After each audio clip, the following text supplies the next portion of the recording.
coming to get you, Barbara. The funeral ceremony is today. We found a lot of suspicious things out in that cemetery. Kathleen's dead for 7 years. Then again, didn't find anything that based the fact of suspicion on. I'm Kevin. And I'm Kayla.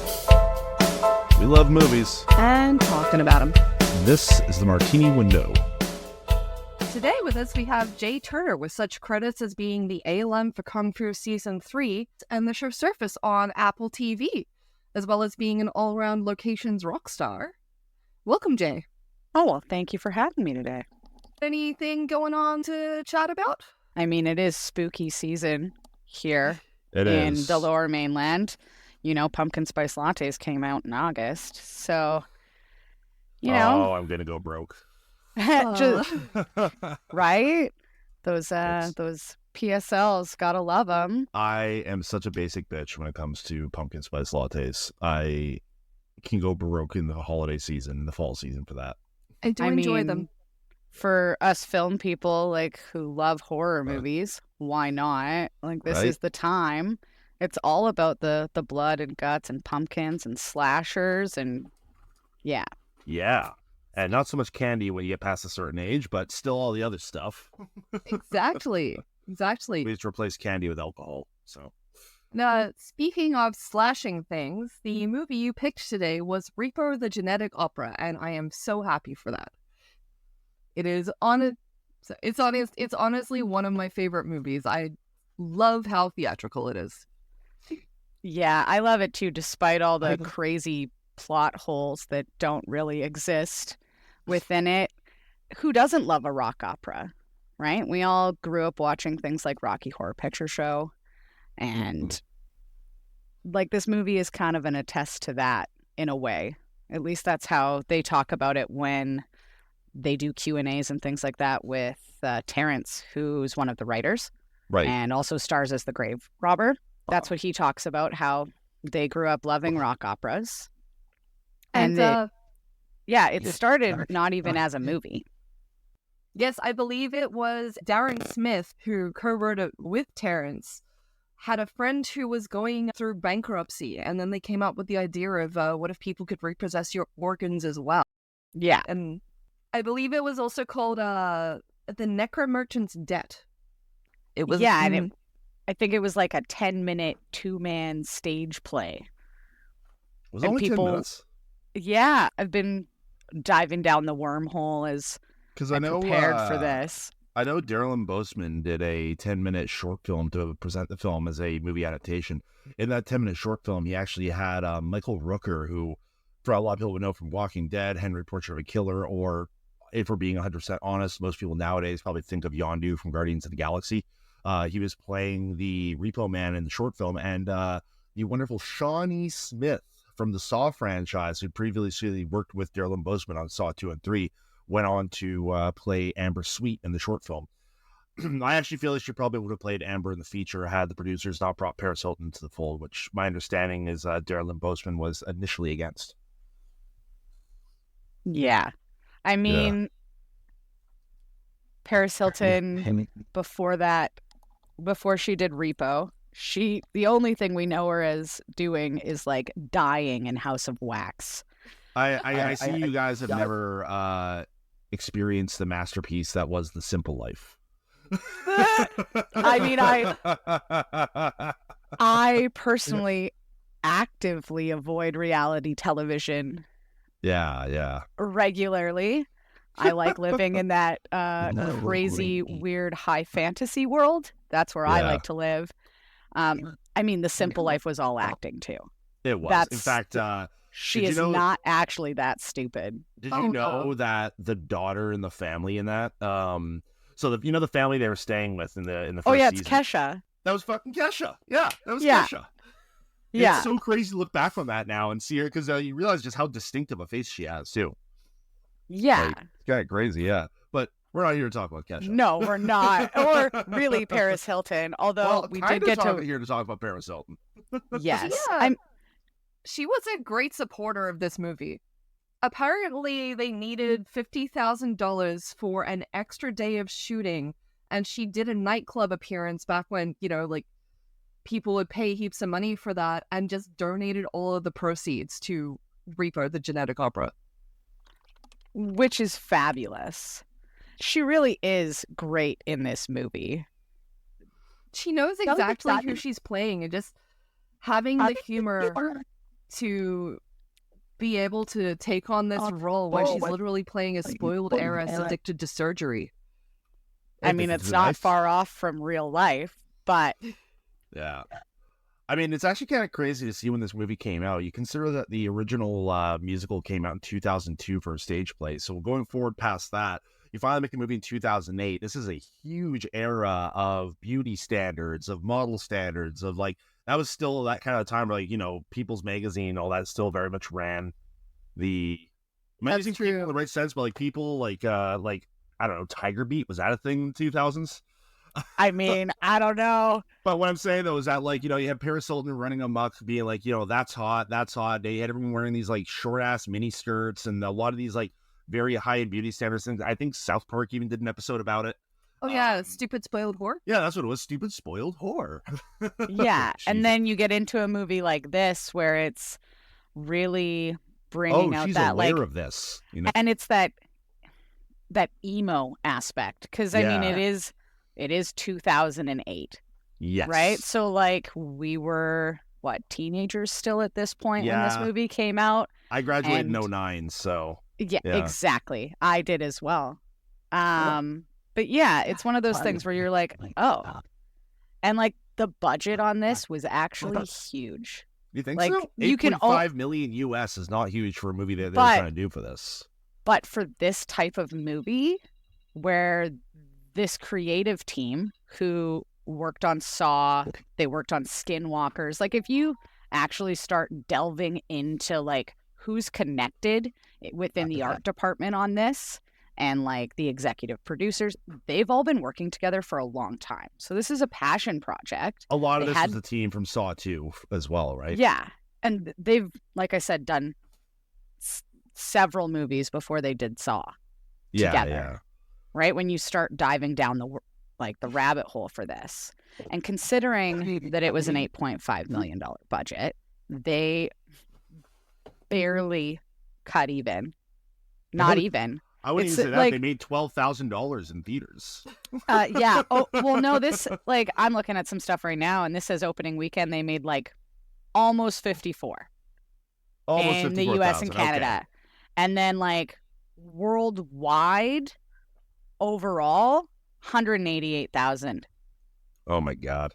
Wow! So they didn't even come close to making it. Now, one thing I want to point out though is what was the DVD sales on this? Because when I was in film school in 2010, 2011, I'll tell you right now, every other person had this movie on DVD, and I'm kind of curious just how big it's become. Such a cult classic since 2008 too. I have to wonder how much physical media has helped bring back some of the budget for this movie.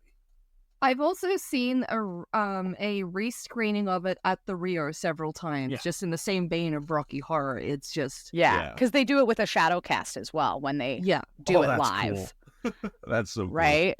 They want you to be involved. And, like, there are rumors that this was actually a setup for a trilogy. It was actually... It's not even a rumor. That was Darren Lynn Bousman, the director, has fully confirmed it. It was, except this was supposed to be, I kid you not, the middle of the trilogy. I know. Repo was supposed to be part 2 of a 3-part trilogy. Part 1 was going to come out after. Yeah. Which is ridiculous in itself, if you think about it.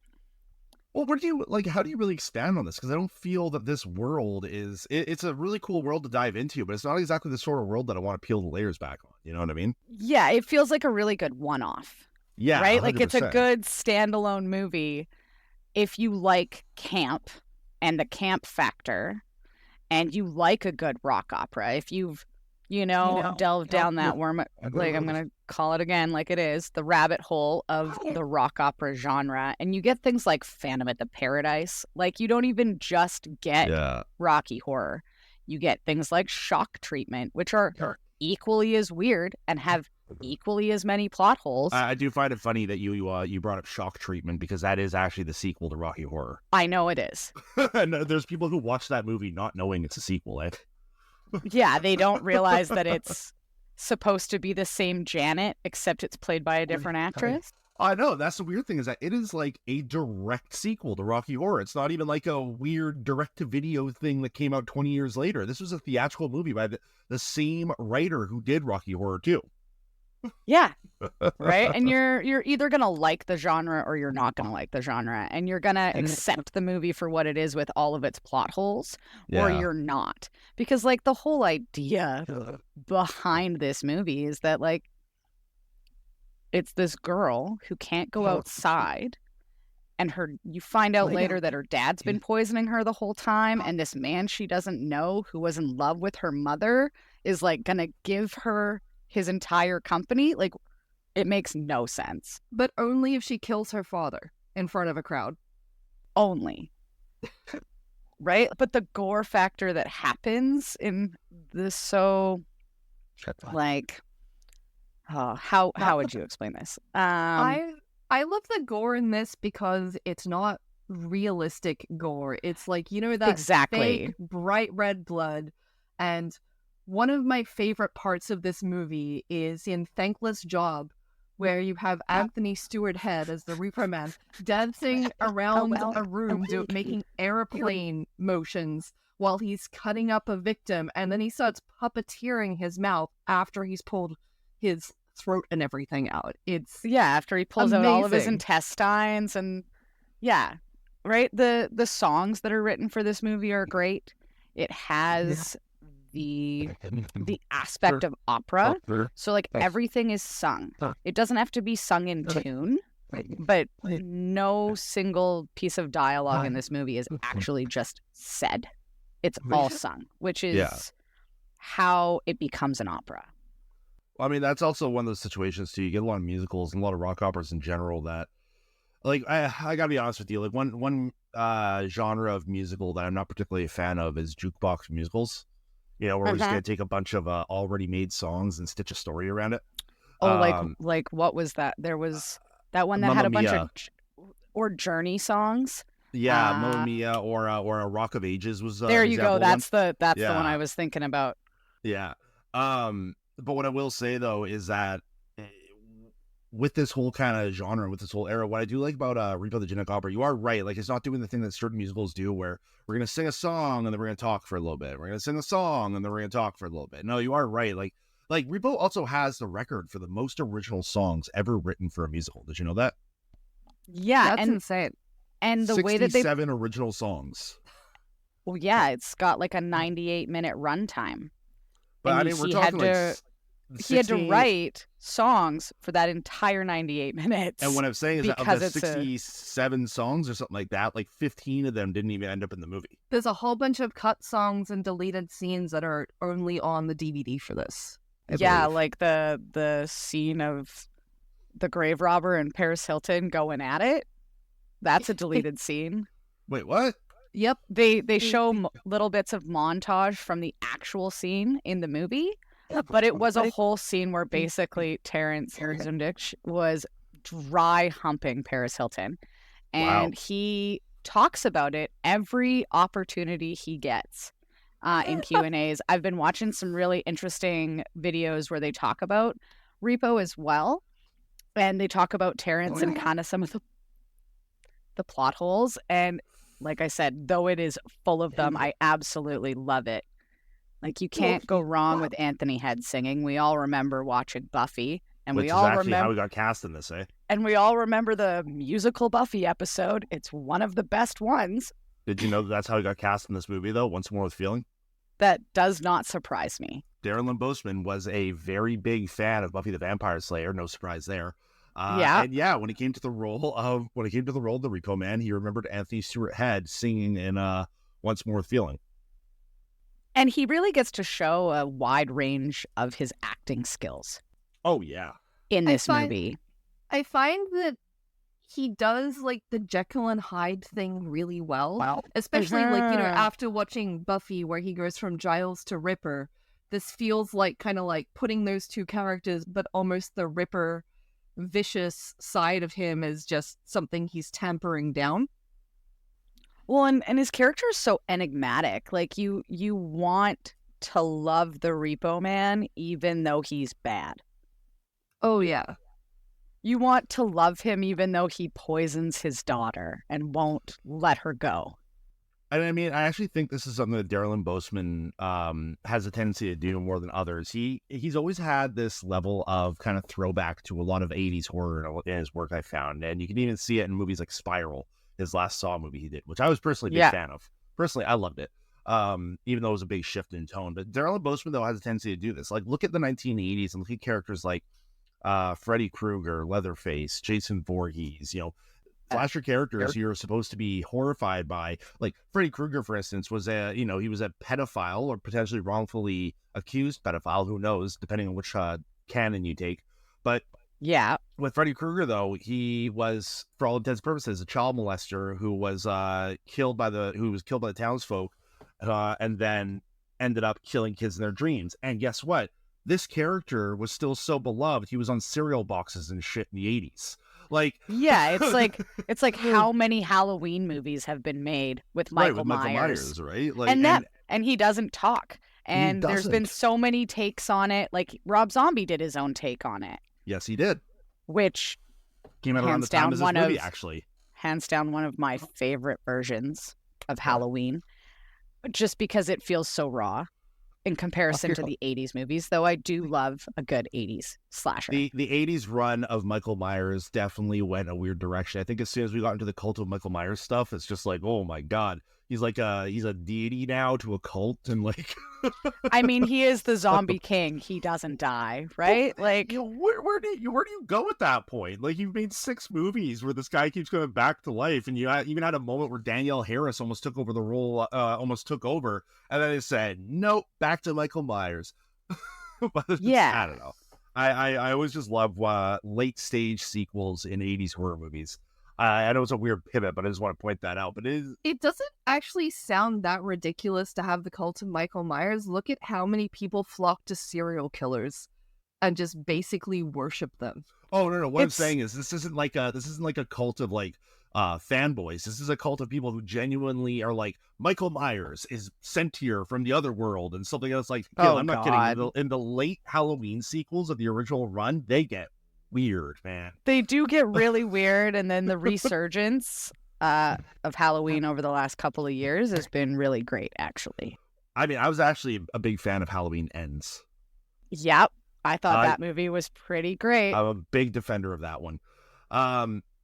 Going back to Repo, though, yes. It's impossible. Well, I mean, it's impossible to talk about Repo without talking about influences sometimes, because it is influenced by so many other things. Oh, right? yeah. Like I was saying, this Bousman does. Well, and this whole team, because it's not just Bousman that's from Saw or some of the other stuff that they've done, right?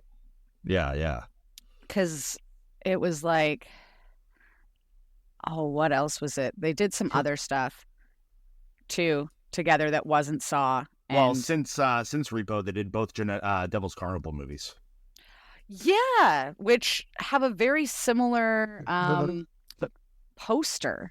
Right. art. So basically, the idea with Devil's Carnival is they had talked about doing the sequel and the prequel of Repo the Genetic Opera. Enough time had gone by and not enough money had come in from the movie that they never had the opportunity to make it. So fast forward, Darren Lynn Bousman and Trevor Zurich. Sorry?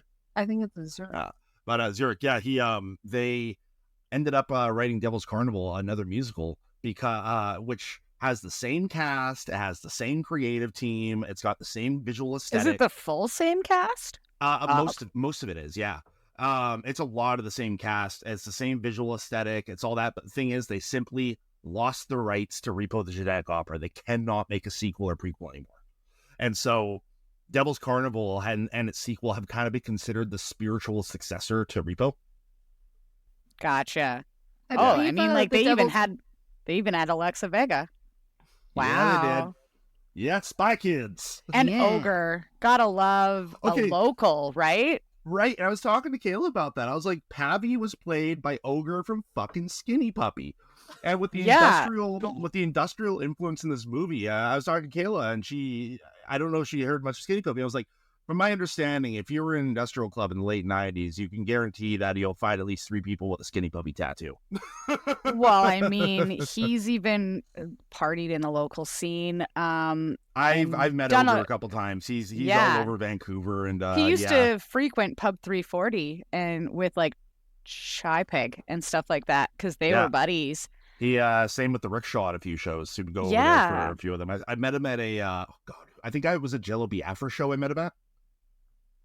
Oh, okay. Yeah, Jello Biafra from Dead Kennedys. Yeah, and I think that's where I met Ogre. He was just in the audience. Yeah, and like Funkies. Oh, man. Oh, Funky Winker Beans. Gotta love Funkies. You gotta love how people who are not from Vancouver who are going to listen to this will be like, what are these guys talking about? Yeah, I mean, we can talk about it because we're local. Totally. Which is really nice. I just think it's funny because we're coming up with these names like... It's nice to see local talent. Yeah. Pop up in other things, right? I agree completely. I do love his inspiration.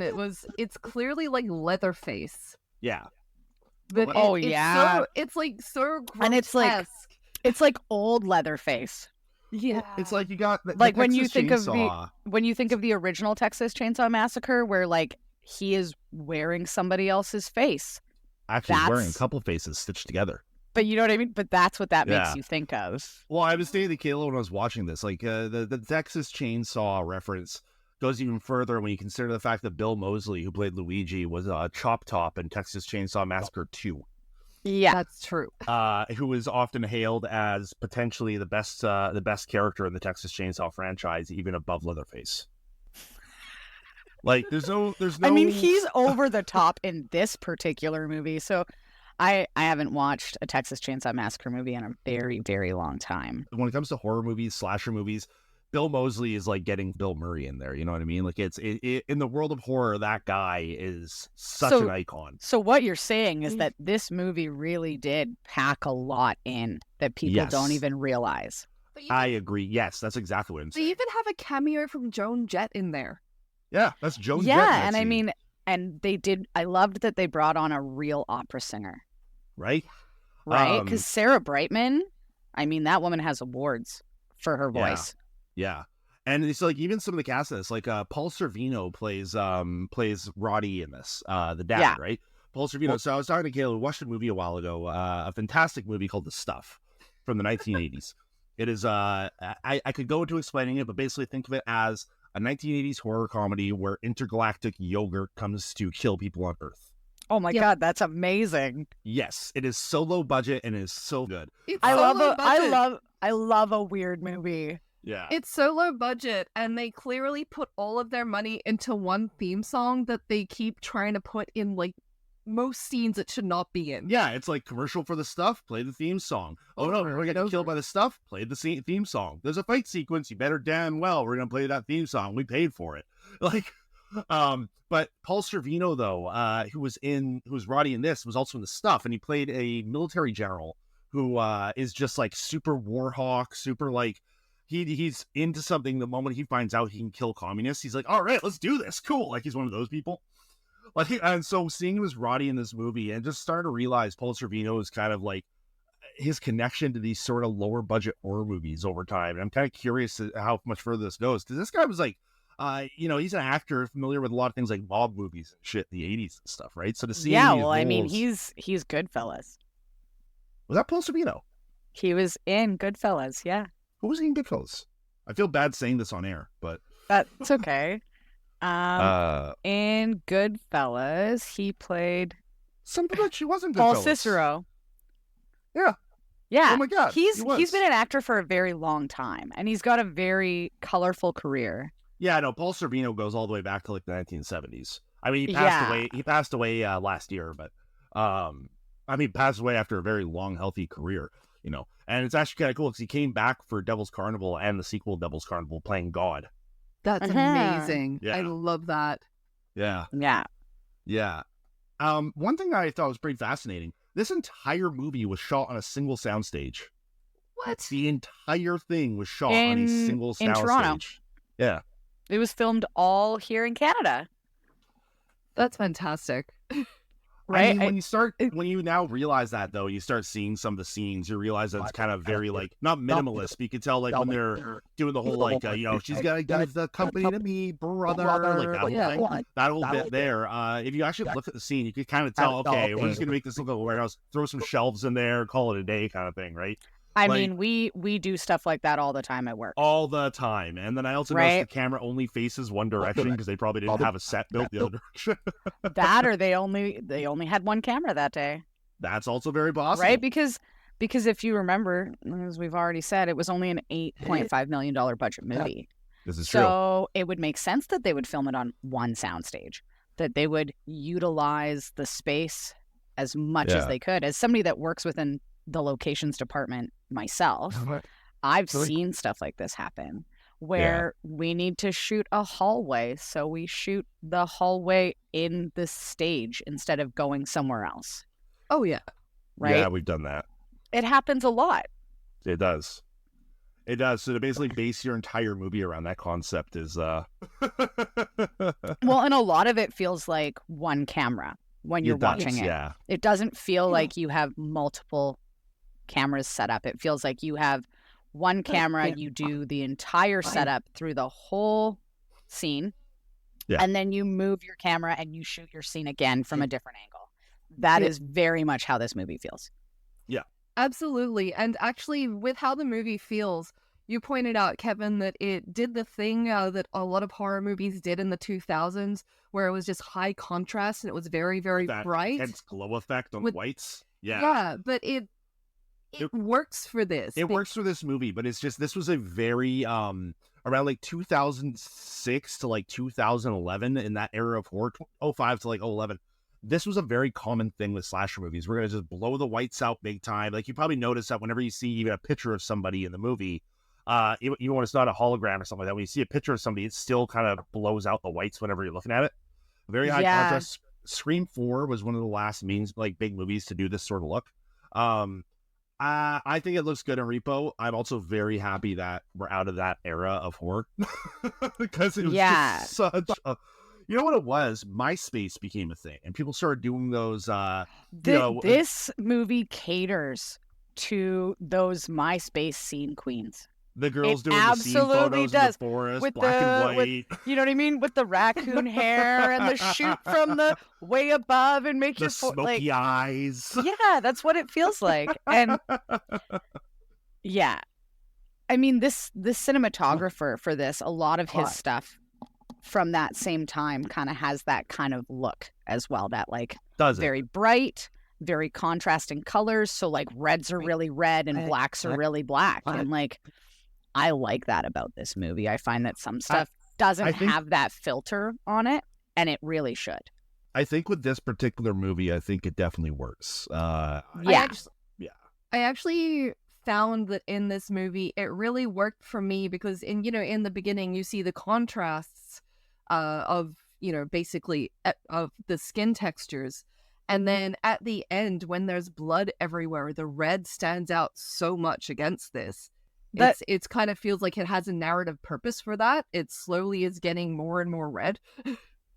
Yeah, and I mean, that has a lot to do with the art department as well on this. Yeah.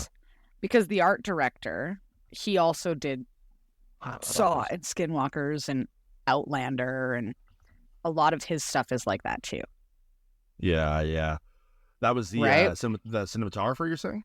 No, the art director. The art director, okay. The art director, his name is Anthony A. Ianni, and he does stuff now like The Expanse and Polar and Resident Evil Welcome to Raccoon City. That's his most recent credit is Resident Evil. Yeah, and you can see it has that same kind of look. Yeah. That same kind of feel. Like it's like a video game. It's like you're inside of a video game. Yeah. This guy's been working. You're right. This guy's been on the Saw franchise since Saw 3. And though we don't talk about it, an art director has a lot to do with that look of the movie. And as much as the cinematographer. Yes, and I'm also going to point out in a movie like Saw, which again I don't think we can talk about Repo without bringing up what the movies have brought this year. Because if Saw never existed, Repo would have never existed. Absolutely not. Darren Lynn Bousman built his name on Saw 2 and 3. and was able to get the movies they wanted out of this. So that movie would never happen without this one. Right down to having Shawnee Smith play Amber in the short film for it, right? Absolutely. One thing I will say, that you were talking about the art direction with that, like, you could really truly see when the art direction between Repo's obviously very extravagant, right? Like it's over the top. That's the point. Yeah, and with Repo, what I was saying to Kayla yesterday too, is you're not going to get a studio funding this movie, right? This is an $8.5 million movie. It probably needed $35 million or something to look the way they wanted, and they just said fuck it, and they shot their shot. You know what I mean? Like, and then they sold it to Lionsgate.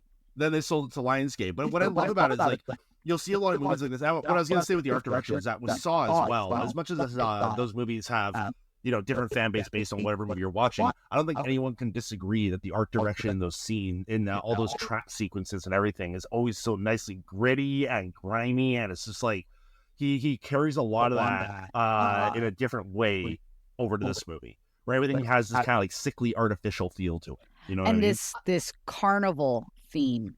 Yeah. It's like a sideshow. Yeah, absolutely. And it does have the grit and grime when in the opening scene where the Reaper Man is chasing down that woman and she's going into the elevator. That and then feels he rips like out it her could have been a spine. Saw. Yeah, that could have been like a Saw set. Well, and I like the way that they chose to bring imagination into this movie. So, like, not all of it you see. That opening sequence is a really great way to talk about that. The motion comic thing they did there was such a great way to be able to get past your budget. Yeah, and get the story across. And not have to, rent in a way the props that probably would have bogged down the timeline too. If we had to get bogged down with all that information right from the get-go through song, it actually probably would have been more daunting. You know what I mean? Yeah, and the animation aspect to it gives them the freedom to kind of do what they want with it. Like the ripping out of the girl's spine, because you don't actually physically see that. That would be, it would cost too much money to do an effect like that practically. Yeah, and actually on that note, I'm actually a little bit surprised with how far they're able to go with a lot of the effects within their budget. Like, what I was meaning earlier about this is that this is one of those movies where the scope of what they're trying to shoot for is so far beyond their budget, but they're not being, what I love is that they're not self-aware. They're not winking at the camera or anything like that. They are quite literally being like, nah, we are making our generation's Rocky Horror Picture Show. We are not going to be taking it as a joke. We're taking this shit seriously, even though our budget is like a quarter of what it should be. You know what I mean? And you really have to admire that, because that love and that admiration, that love and that dedication comes through in the film hardcore. Like, you never feel like that there's any sort of like, it's campy, but you never got the filmmakers being like, oh, the joke is that it's so campy and this and that. No, it's like the story actually takes precedence. And I love the camp. I love the camp in it, but also the songs in it are so catchy. I find myself singing them. And I know that we were talking about, the local haunts and that in Vancouver. I remember going to Dissect Sundays for about a year, and at some point in the night, someone would just play Zydrate Anatomy, and you would have a bunch of goth kids dancing to Zydrate Anatomy. It was amazing. Yeah, I mean, and some of the plots in this movie are like trying to talk about, addictions and things like that, but it never really points out what the addiction is. Is the addiction the Zydrate? The knife. Or is the addiction the knife? And then, like, why is somebody who has access to, legal Zydrate going and seeing the grave robber in the alley for illegal, like, illicit substances? I mean, sometimes she wonders why she even bothers. At all. Oh,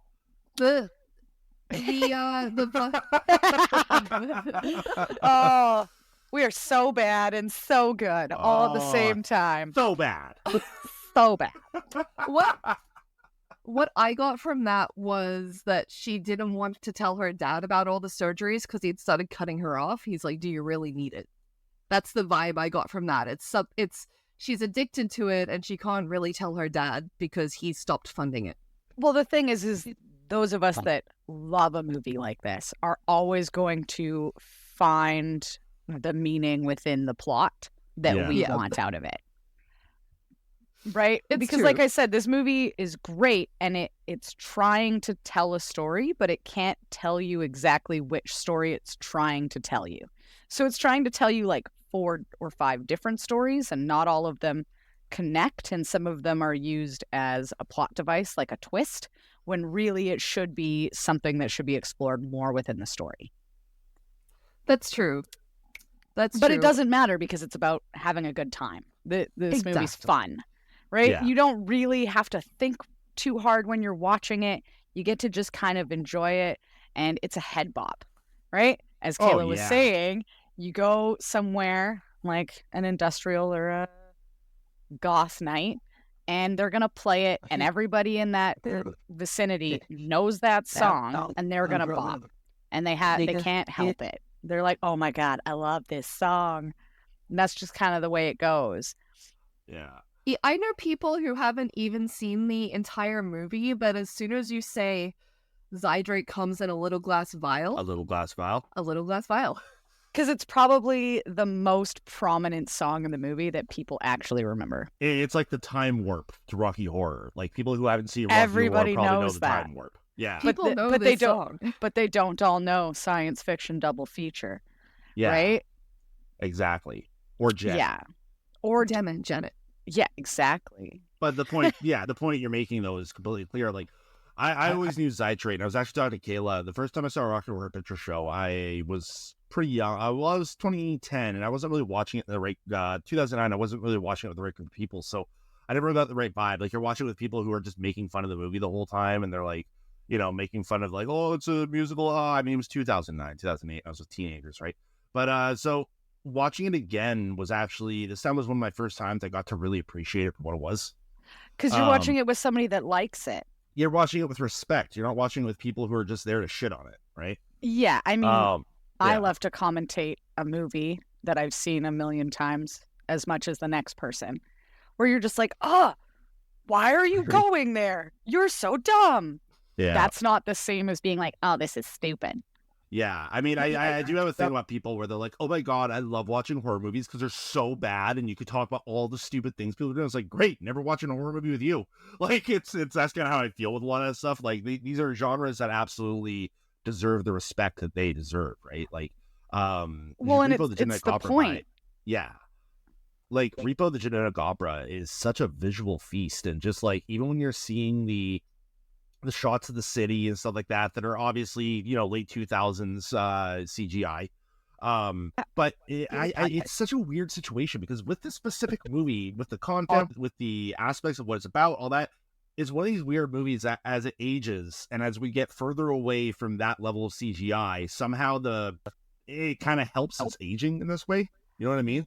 Yeah, it really does. Well, it's also that, as you were talking about that, let's really blow out the whites. Yeah, that whole look. It right? feels like That an art whole style. look. It is. It's like they took the idea of the horror of Saw, put it to an operatic, and then threw in a little bit more of that like trauma movie style of horror. Because trauma movies are just absolutely gory for no reason. They make no, like, a trauma movie doesn't really make sense. Like something like The Toxic Avenger, like, it makes sense, Which but we're it getting doesn't. a remake of now. Have you heard about that? Oh my God, I have not. I mean, I know that they've made like what did they make? No. Like So 6 of them? A legitimate there's been a remake in development for like 15 years, and it's finally premiering at Fantasia Festival this month, and the Toxie is being played by Peter Dinklage. Oh my God, no. Yeah, he's playing Toxie, and Elijah Wood is in the movie too. No. Funnily enough, this also my heart premiered at hurts. Fantasia. My heart hurts a little bit. Funnily This enough, also premiered? Repo also premiered at Fantasia Fest. Yeah, because it's a trauma movie, though nobody talks about it like that because they call it. So I'm actually They call glad it you like put it that way. They call it a horror sci-fi musical.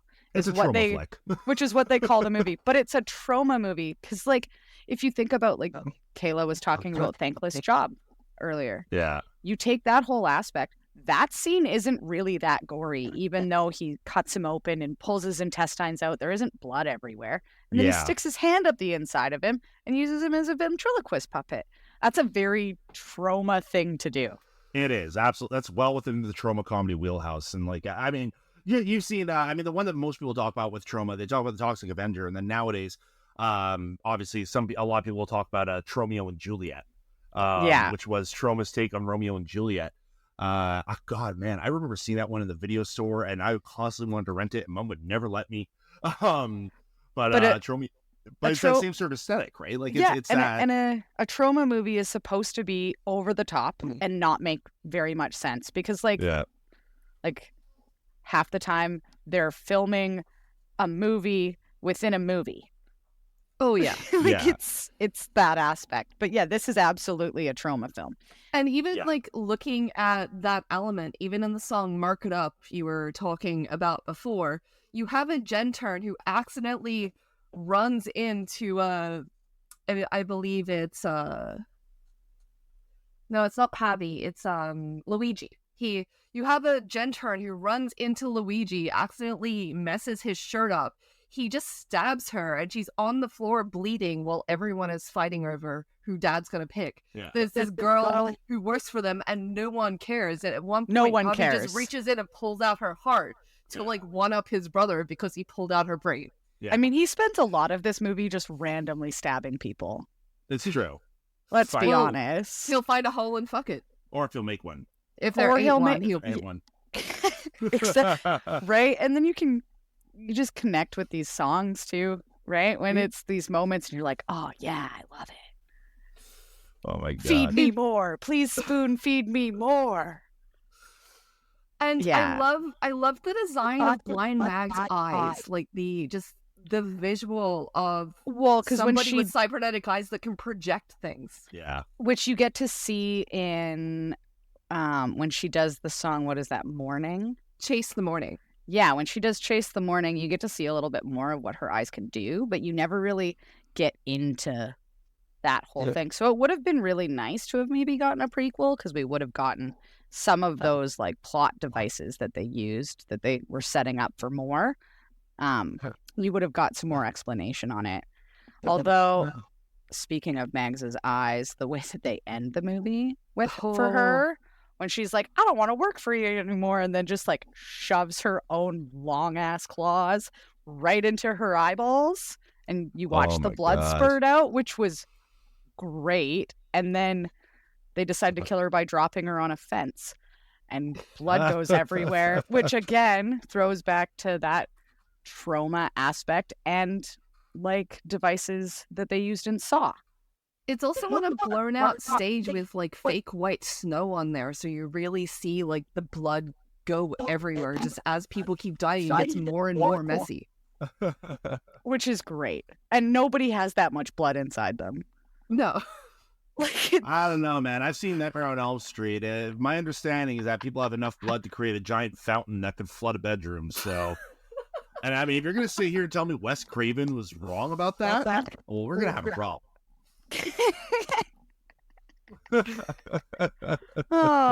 I mean, I love a good Wes Craven movie. Oh, so do I. But that's the whole point of movie magic too, right? Is being able to take something like a one stage, one camera movie like this and be able to do what they do. It's what we do every day too. Yeah. One thing I noticed was very interesting was Darren Lynn Bousman really knew how to utilize his budget in this movie. Like, there was a lot of songs where pretty much any time Paul Sorvino had a song, Roddy, it was literally like he wasn't, doing any real movement. Like, well, okay, Roddy's got a song. Let's have the entire thing take place in the elevator from top to down so he could just stand there. You know what I mean?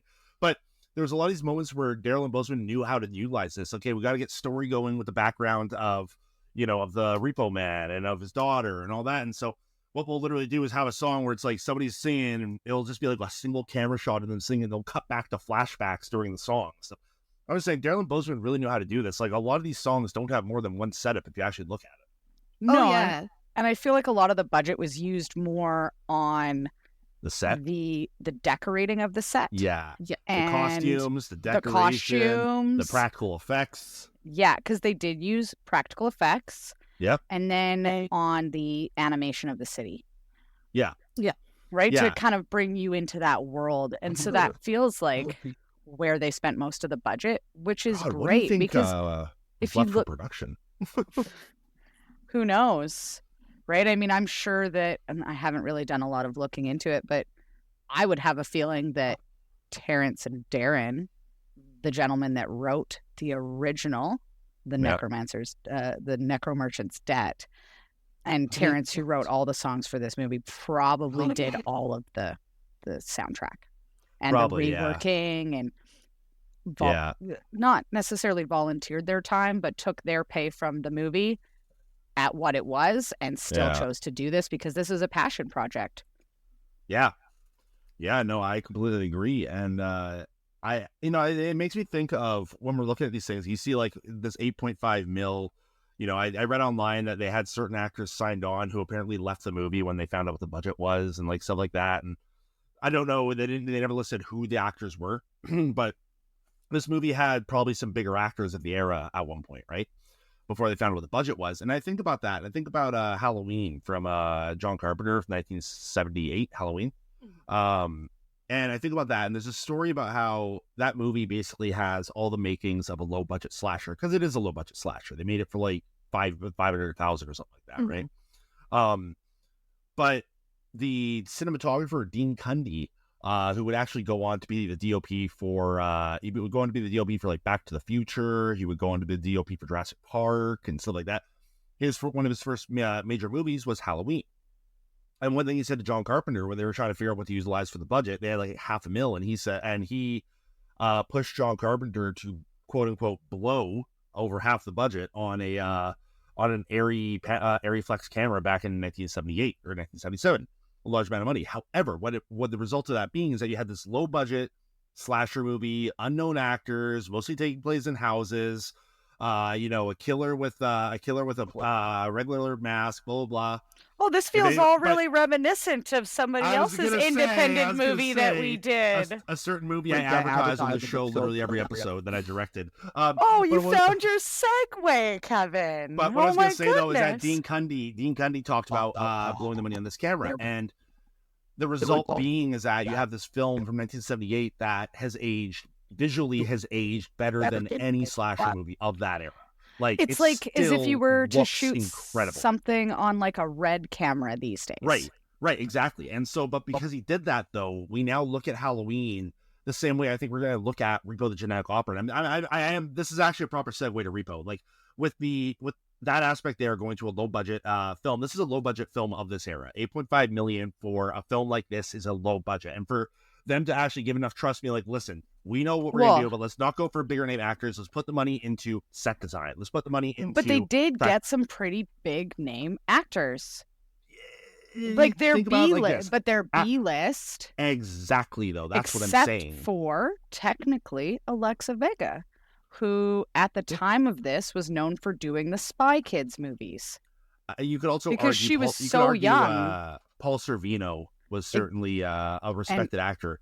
But Anthony Head is a B, like he is at the top end of the B list. By this point, though, Anthony Head had been off. Buffy had been finished for a fair number of years at this point. Yeah. Anthony Head never really got like the second big jump in his career. Well, no, didn't he go do Angel after?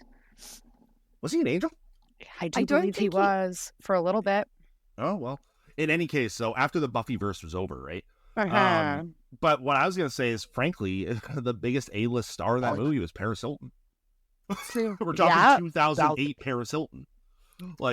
And I also went down the rabbit hole of this. Apparently, Darren Lynn Bousman did not want Paris Hilton in the film until she turned up to the audition dressed as her version of Amber Sweet. She turned up dressed like her character as much as she could. Because people think she's a recording booth too. People think she's a dumb blonde. She's not. She's incredibly smart. Wasn't that big reveal she did like 5 years ago or something like that, where she was like she revealed to the world that she'd actually been smart this whole time? Well, she did that documentary where she talked about being in those boarding schools, and the abuse that happens there, and things like that were not something that it became a thing during the Me Too movement, really, to be able to talk about it and to be okay with coming that was out that way. And also- at that point in time, she was like, guys, I'm actually not an idiot. I just play one on TV. Like, this is a Yeah. character. What I thought was crazy was finding out around that time that she'd actually been running all of her own business for so long. Like, Wait, 'cause she's reality TV is fake? Very smart. no. What I'm saying though is she actually been running her own business ventures. She didn't have like a business manager. She'd been doing it herself. No, Like, I understand that because I was like, wait, reality TV is fake?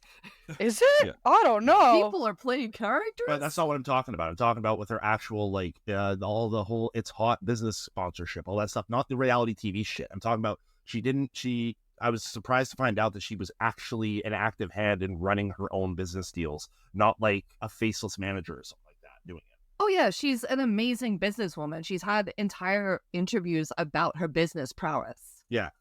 But I mean, that was a huge reveal for me because, I grew up in the Simple Life era. Yeah, apparently you watched it too. Listen, my mother loves reality television. And when you were young and the internet doesn't exist yet to its current degree, you basically watch what your parents have on TV. So, Yeah, I didn't have TV as a kid. oh, look at you. So Yeah, I fair. watched a lot of VHS tapes. That's fair. VHS was a thing when we were kids. I even had like a TV that had a dial and metal bunny ears on it. Oh, we had one of those. Right? We had one of those downstairs. Yeah. Because we're of this generation of like old school and new school technology because Yeah. it was becoming a thing. But not We- everyone could afford it. Yeah, right? I mean, I think my favorite on that is there's this meme online. It's a Facebook post where someone's like, "Oh, kids these days will never understand the rush to have to run to the bathroom and back before the commercials are over." And the first comment is, "Why didn't you just pause it? Oh, you Exactly. sweet summer child." Right? And I mean, I hope that movies like this, like Repo, the genetic opera, start to hit some of those kids. Well, too.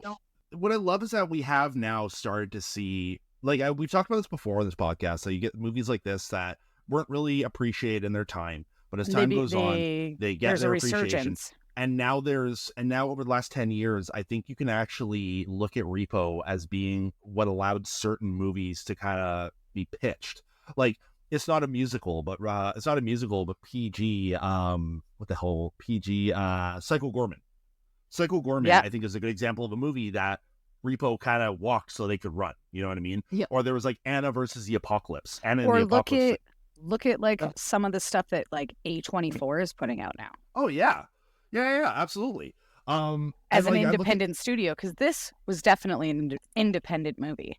Oh, without question. And like, I mean, there's been actually some horror themed musicals that have come out in the last 10 years as well. I brought up Anna and the Apocalypse, which is a, have you seen that one, Jay? I have, but it's been a while. It came out a few years ago. It's a musical about the end of the world. Sorry, about this girl in the end of the world. Like we're seeing, I know the next Joker movie is going to be a full on musical. Like, Yeah. it's crazy. Well, to I mean, see, they though. did hire Lady Gaga. How could it not Yeah. be? Yeah, right. But what I was gonna say though is it's crazy to see how movies like this, like I personally think maybe I'm over embellishing the effect, but movies like this that were really trying to be something new at this time, and there was, we had this cool era where horror was suddenly cool again for a while, right? And you were able to get away with stuff like this. I don't think that the time could have been any better for this to happen because it's one of those weird situations where if the Platinum Dunes horror movies weren't just good enough at that time to be able to push these things, if Darren Lynn Bousman didn't just get Saw 2 and 3, because I mean, Well- even nowadays, trying to pitch a practical effects heavy satirical rock musical is still going to be a heavy order to ask for nowadays, right? Yeah, because it's not everybody's cup of tea. Exactly. And, you might have musical people who don't like horror. You'll have horror people who don't like musicals. I like Yeah. musicals and horror, so it's a little different, but Well, and I feel like this was probably done during an industry slowdown, like one that we have going on right now up here in Canada because of the unrest going on in the States. right.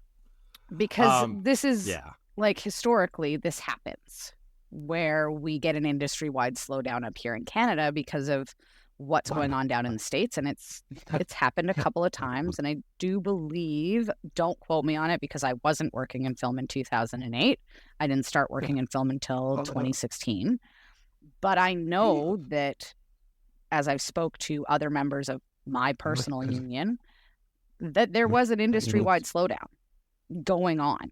Was that around 2008? But this might have been filmed in like 2006 or 2007. That's what I was going to say, because 2008 was the writer's strike. Yeah. So there was a slowdown. But I mean, I don't think this was a result of the slowdown itself. I think this clearly was a result it allowed them to pitch it to Lionsgate at that time, have Lionsgate buy it, and then release it. I think if you look at Lionsgate's movies of the era, I don't think it was a slowdown situation. I think what it was is that Darren Lynn Bousman had directed 2 very successful Saw movies and went to Lionsgate and cashed in his director's chip on Repo the Genetic Opera. To get it out there. Yeah, exactly. Which feels accurate, especially during an industry slowdown because of a writer's strike. All right. I mean, I might be wrong a little bit, but I'm not that wrong. I appreciate your dedication to it, so we're gonna just call it truth. That's how discussions work nowadays.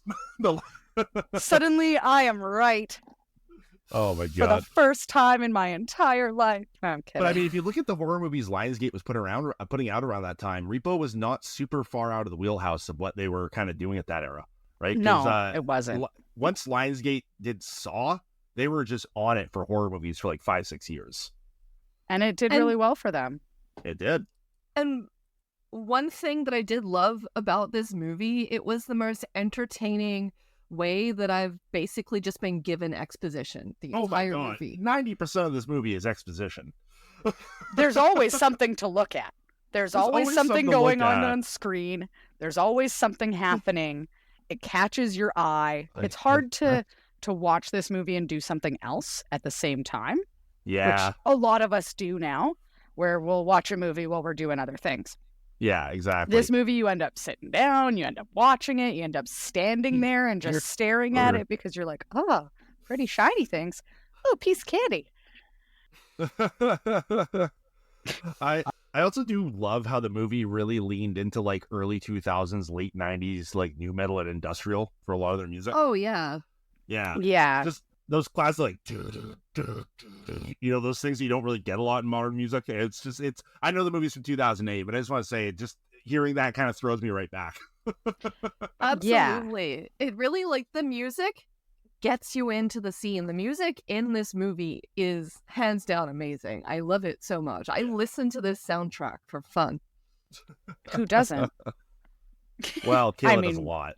I mean, people that don't know this movie, obviously. People don't understand how often Kayla plays Zydrate at our home speakers. I'm sure you hear it a lot. I do. You also hear Thankless Job and Mark It Up. I hear those two quite a bit, yeah. Yeah. That's fair. And I always find it funny because she'll put on like, oh, I just want to put on this quick video. It's really fun. And it'll be Thankless Job. And it's like, you're pitching this as if you haven't put this on the TV. Like you're saying it like, oh, Kevin, I think you'll like this. And it's just a video she's put on like 100 times. You're like, I know this one. I can sing it off by heart. I have a feeling you're going to like this video. Really? After how many times, Gail? Yeah. But it is a very fun song. It's a very fun video. That's just called exposure therapy. Yeah. Eventually you'll love it as much as I do. Oh my goodness. Did you ever see the very similar movie that came out a couple years later, Repo Men? I have not. But you know, there were rumors that like you wouldn't have gotten that without this, but they're not actually. One's based on a book and this one's based on a play. Right. So they are two very different things. And they're very different movies. They have the same concept, but this is more bombastic circus, you know, like it's a rock opera. It is. Is there anything else you would like to say or plug before we head out, Jay? Just watch Girl Gone Bad. I'll check it out. I've never heard of that movie before. You know, it's this little independent feature that a friend of mine directed, produced, very heavily Halloween influenced, probably. and then sold it off with some Netflix actors during COVID. Yeah.